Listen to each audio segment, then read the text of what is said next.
নমস্কার বন্ধুরা, মুনিয়ার রন্ধনশৈলী চ্যানেলে আপনাদের সবাইকে স্বাগত। আশা করি আপনারা সবাই খুব ভালো আছেন।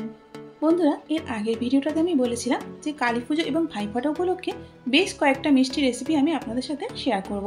আর সেই জন্য আজকে নিয়ে হাজির হয়েছি অতুলনীয় স্বাদের বাদাম এবং মুগ ডালের বরফি, যেটা খেতে সুস্বাদু হওয়ার সাথে সাথে তৈরি করাও কিন্তু খুব সোজা। এবার কালী পুজোর দোকান থেকে আর মিষ্টি না কিনে বাড়িতেই তৈরি করে ফেলুন এই সুস্বাদু বাদাম এবং মুগ ডালের বরফি, আর যেটা খেয়ে কিন্তু অতিথিরাও চমকে যাবেন। তাহলে বন্ধুরা, এই উৎসবের মৌসুম আরো জমে উঠুক বাড়িতে তৈরি বাদাম এবং মুগ ডালের বরফি দিয়ে। চলুন দেখে নেওয়া যাক রেসিপি। মেজারিং কাপের 1 কাপ মুগ ডালকে ভালো করে ধুয়ে নেওয়ার পর 3.5 ঘন্টা জলেতে ভিজিয়ে রেখেছিলাম। তারপর জলটা ফেলে দিয়েছি।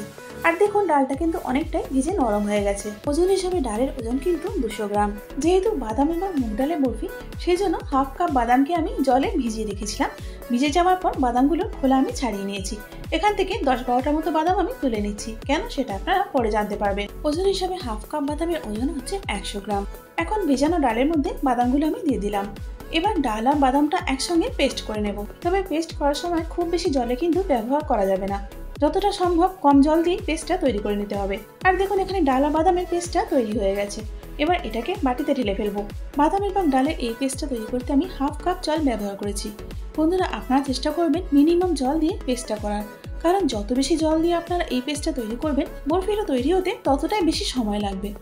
দেখুন বন্ধুরা, এখানে পেস্টটা কতটা ঘন, ঠিক এভাবেই কিন্তু পেস্টটা তৈরি করে নিতে হবে। আর দেখুন, এখানে পেস্টটা কিন্তু আমি খুব মিহি করে করিনি, একটুখানি দানা দানা রেখেছি, তবে গিয়ে খেতে কিন্তু ভালো লাগবে। বন্ধুরা, এখানে আমি 1/2 কাপের থেকে একটু বেশি ঘি নিয়েছি, যেটা কড়াতে এখন আমি দিয়ে দিচ্ছি।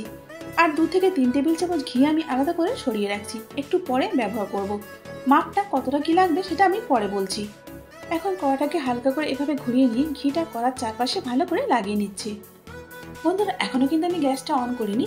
ডালের পেস্টটা ঘিয়ের মধ্যে দেওয়ার পর তারপর আমি গ্যাসটা অন করব। এখন গ্যাসের ফ্লেমটা একদম লোতে রেখে আমি ঘিয়ের মধ্যে ডালের পেস্টটা ভেজে নিচ্ছি। কড়াতে দেওয়ার পর পেস্টটা কিন্তু অনবরত নেড়ে যেতে হবে। হাত কিন্তু বন্ধ করলে চলবে না, কারণ শুরুতে এটা কড়ার নিচে লেগে যাবে। আর গ্যাসের ফ্লেমটা কিন্তু কোনো মতেই মিডিয়াম বা হাইয়ে করা যাবে না। আচ্ছা বন্ধুরা, এবার বলি ডাল এবং ঘিয়ের রেশিওটা। আমি এখানে ডাল নিয়েছিলাম 1 কাপ, সেই হিসাবে যদি আমরা এখানে 1 কাপ ঘি ব্যবহার করি, সেটা কিন্তু একদম পারফেক্ট হচ্ছে। তবে আমি এখানে অতটা ঘি ব্যবহার করিনি। আমি নিয়েছি 1/2 কাপের থেকে একটুখানি বেশি, 2/3 কাপের একটুখানি কম। আপনারা আপনাদের সুবিধা মতো নেবেন, তবে 1 কাপ ঘি না ব্যবহার করলেও চলবে। কিন্তু এটা খেয়াল রাখবেন, 1/2 কাপের থেকে কম যেন ঘিটা না হয়। যদি ঘিয়ের কথা বলেন, তাহলে এখানে আমি 150 গ্রাম ঘি নিয়েছি। দেখুন বন্ধুরা, 10 মিনিট পর আমি আপনাদের দেখাচ্ছি ডালটা আগে থেকে অনেকটা ঘন হয়ে গেছে।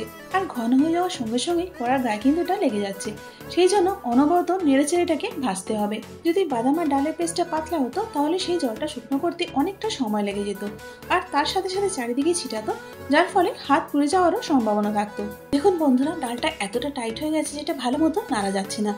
এবার আমি সেই যে ঘিটা তুলে রেখেছিলাম, সেই ঘিটা এর মধ্যে দিয়ে দেবো, আর তাহলে ডালটা নাড়তে কিন্তু আরেকটু ইজি হয়ে যাবে। ঘিটা দেওয়ার পর এখন ডালটা নাড়া কিন্তু আগে থেকে অনেকটা সহজ হয়ে গেছে। বন্ধুরা, গ্যাসের ফ্লেমটা কিন্তু এখন আমি লোতে রেখেছি। লোতে রেখেই বরফির মিশ্রণটা আমি ভালো করে নেড়ে ছেড়ে ভেজে নিচ্ছি। আবার 10 মিনিট পর আমি আপনাদের দেখাচ্ছি। বন্ধুরা দেখুন, ডালটা জলটা ধীরে ধীরে শুকনো হয়ে যাচ্ছে, আর তার সাথে ডালের কালারটাও বদলে যাচ্ছে। বন্ধুরা, বাদাম আর ডালের এই বরফিটা করতে একটু সময় এবং পরিশ্রম লাগে বটে, কিন্তু খেতে হয় দুর্দান্ত। বন্ধুরা, যতক্ষণ আপনারা নিজে হাতে তৈরি করবেন, ততক্ষণ কিন্তু আমার কথা আপনাদের বিশ্বাস হবে না। সুতরাং অন্তত একবার হলেও আপনারা এটা ট্রাই করে দেখুন। আর দেখুন, এখানে যত ডালটা ভাজা হচ্ছে, ততই ডালের ময়েশ্চারটা শুকিয়ে এটা ঝুরঝুরে হয়ে যাচ্ছে। প্রায় 30 মিনিট পর ডালটা অনেকটাই ভাজা হয়ে এসছে, আর দেখুন ডালের কালারটা আগের থেকে অনেকটা ডার্ক হয়ে গেছে। এবার এর মধ্যে আমি দিয়ে দিলাম 100 গ্রাম খোয়া ক্ষীর। এবার বলি, যে বাদামগুলো আমি আলাদা সরিয়ে রেখেছিলাম, সেগুলোকে ছোট ছোট করে কেটে নিয়েছি। এখন বরফির মিশ্রণের মধ্যে দিয়ে দিচ্ছি, কারণ খাবার সময় যখন এগুলো মুখে পড়বে, তখন কিন্তু খুব ভালো লাগবে। এখন ক্ষীর আর বাদাম কুচিগুলো বরফির মিশ্রণের সঙ্গে ভালো করে মিশিয়ে নেব। নিয়ে আরো প্রায় 10 মিনিট মতো এটাকে ভেজে নেব। দেখুন, বরফির মিশ্রণটা যত ভাজা হচ্ছে, তত কিন্তু এটা ঝুরঝুরে হয়ে গিয়ে ডার্ক হয়ে যাচ্ছে।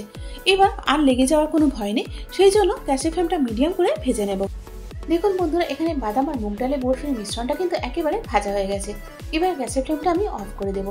আচ্ছা, এবার বলি, আপনারা বুঝবেন কি করে যে ভাজাটা হয়ে গেছে। প্রথমত, ডালটা যখন খুব ভালো করে ভাজা হয়ে যাবে, তখন এটা একদম হালকা হয়ে ঝুরঝুরে হয়ে যাবে। দ্বিতীয়ত, এর কালারটা একদম গাঢ় বাদামি রঙের হয়ে যাবে। আর তৃতীয়ত হলো ডালটা ভাজার খুব সুন্দর একটা গন্ধ বেরোবে, আর তখনই আপনারা বুঝতে পারবেন ডালটা খুব ভালো করে ভাজা হয়ে গিয়ে বরফির জন্য তৈরি হয়ে গেছে। এবার বরফির জন্য রসটা তৈরি করে নেব। যেহেতু আমি 1 কাপ ডাল নিয়েছিলাম, সেই জন্য এখানে চিনিও নিয়েছি 1 কাপ। 1 কাপ চিনি প্যানের মধ্যে দিয়ে দিলাম, আর এর মধ্যে দিয়ে দিচ্ছি হাফ কাপ জল। জলটা দেওয়ার পর চিনিটা জলের সঙ্গে আবার খুব ভালো করে মিশিয়ে দিচ্ছি। এবার এর মধ্যে দিয়ে দিচ্ছি 2-3 ফোঁটা অরেঞ্জ ফুড কালার, কটা চা চামচ জয়িত্রী, কটা চা চামচ জায়ফল আর 4টে ছোট এলাচকে একসঙ্গে আমি গুঁড়ো করে নিয়েছি। এখন জলের মধ্যে সেটা দিয়ে নিলাম। এবার এগুলো জলের সাথে ভালো করে আমি মিশিয়ে দিচ্ছি। চিনিটা গলে গিয়ে রস তৈরি হয়ে গেছে, তবে আমাদের কিন্তু 1 তারের রস লাগবে। চলুন চেক করি 1 তার হলো কিনা। দেখুন এটা কিন্তু এখনো 1 তার হয়নি, আরও বেশ কিছুক্ষণ রসটা ফোটাতে হবে। বেশ কিছুক্ষণ রসটা ফুটিয়ে নিয়েছি। চলুন এবার দেখি 1 তারের রসটা তৈরি হলো কিনা। যদি আপনাদের স্প্যাচুলাতে বুঝতে অসুবিধা হয়, সেই জন্য আমি একবার হাতে করে চেক করে দেখিয়ে দিচ্ছি।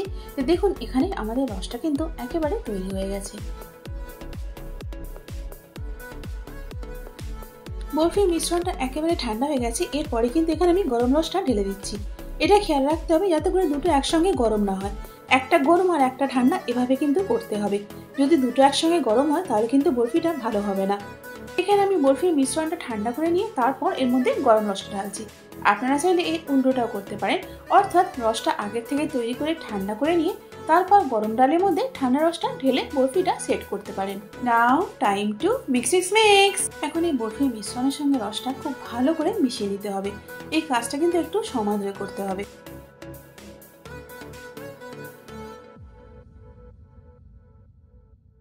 বরফিটা সেট করার জন্য মিশ্রণটা একেবারে তৈরি হয়ে গেছে। এবার এটাকে মোল্ডের মধ্যে আমি ঢেলে দেবো। মোল্ডটা আগে থেকে আমি একটুখানি ঘি ব্রাশ করে রেখেছিলাম। এবার মিশ্রণটা আমি এর মধ্যে ঢেলে দিচ্ছি। এখন বরফির মিশ্রণটা স্প্যাচুলা দিয়ে চেপে চেপে চারিদিকে সমানভাবে ছড়িয়ে দিচ্ছি, যাতে করে বরফির আকারগুলো সমান হয়। এবার এটাকে আমি সেট হতে রেখে দেবো 1.5 থেকে 2 ঘন্টার জন্য। ঘন্টা 2 পর বরফিটা সেট হয়ে গেছে। এবার এর মধ্যে আমি একটু তবক লাগিয়ে দিচ্ছি। এটা শুধু দেখতে সুন্দর হওয়ার জন্য, আপনারা চাইলে এটা নাও লাগাতে পারেন। সাজানোটা আপনারা আপনাদের নিজেদের পছন্দ অনুযায়ী সাজিয়ে নেবেন। এবার শুধু বরফি কেটে নেওয়ার পালা। আমি এখানে স্কোয়ার শেপে কাটছি, আপনারা চাইলে ডায়মন্ড শেপেও কেটে নিতে পারেন। বন্ধুরা, কালী পুজো স্পেশাল বাদাম মুগ ডালের বরফি খাবার জন্য একেবারে রেডি। সুস্বাদু, পুষ্টিকর এবং ঐতিহ্যবাহী এই বরফি যে কোনো সময় বাড়িতে খুব সহজেই তৈরি করে নেওয়া যায়। বাদাম মুগ ডালের এই বরফির স্বাদ, টেক্সচার এবং গন্ধ অন্যান্য যে কোনো মিষ্টি থেকে একে আলাদা করে। আর তার থেকেও বড় কথা হলো, যে কোনো স্পেশাল অকেশন, উৎসব, অনুষ্ঠান, এমনকি অতিথি আপ্যায়নের জন্য এটা একদম পারফেক্ট। আর সেই জন্য এই বরফির এত জনপ্রিয়তা। আপনারা নিশ্চয়ই জানেন, যখন আমরা দোকান থেকে কিনি তখন কিন্তু খুব চড়া দাম দিয়ে এগুলো আমাদের কিনতে হয়। কিন্তু বন্ধুরা, আজকের পর থেকে আপনাদের আর দোকান থেকে কেনার দরকার পড়বে না। এই বরফি তৈরি করতে এমন কিছু উপকরণের প্রয়োজন হয় না যেটা বাইরে থেকে কিনে আনতে হবে। ঘরে রোজকার উপকরণ দিয়ে এই বরফিটা তৈরি হয়ে যায়, আর খেতেও এটা দারুণ টেস্টি। সুতরাং বন্ধুরা, এইবারে কালী পুজোতে বাইরে থেকে মিষ্টি না কিনে ঘরেই তৈরি করে ফেলি বাদাম আর মুগ ডালের এই বরফি। বন্ধুরা, তৈরি করার পর আমাকে কমেন্টস করে জানাতে কিন্তু ভুলবেন না আপনাদের এটা কেমন লাগলো। আশা করি আজকের ভিডিওটা আপনাদের ভালো লেগেছে। যদি ভালো লেগে থাকে তাহলে একটা লাইক করে দিন, আর তারই সাথে বন্ধু বান্ধব এবং পরিজনের মধ্যেও শেয়ার করে দিন। আর এরকমই নিত্য নতুন এবং সহজ রান্নার রেসিপির জন্য আমার চ্যানেলটাকে সাবস্ক্রাইব করে আমার পাশে থাকুন। তার সাথে বেল আইকনটা প্রেস করে দিন, যাতে করে আমার পরবর্তী ভিডিওর আপডেটটা সবার আগে আপনি পেয়ে যান। এতক্ষণ সঙ্গে থাকার জন্য অনেক ধন্যবাদ।